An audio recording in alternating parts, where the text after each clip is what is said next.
What is GDP? Gross Domestic Product, GDP, is the total value of all goods and services produced within a country's borders over a specific time period, usually a year or a quarter. It is one of the most important indicators of a country's economic health. Why is GDP important for a country? Measures economic growth. A rising GDP indicates a growing economy, while a declining GDP signals economic trouble. Affects employment. Higher GDP usually means more businesses and jobs. Improving living standards. Guides government policies. Policymakers use GDP to plan budgets, tax policies, and economic reforms.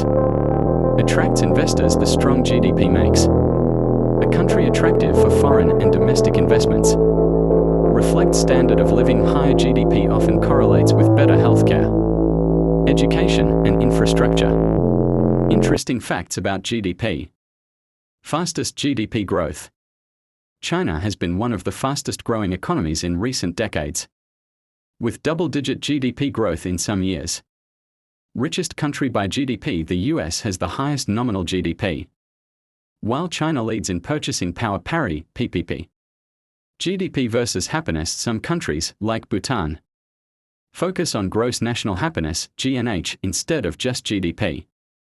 GDP can be misleading. A high GDP doesn't always mean wealth is evenly distributed. Some countries have high GDP but also extreme inequality. Alternative measures. Some economists argue that GDP should be replaced or supplemented with metrics like the Human Development Index.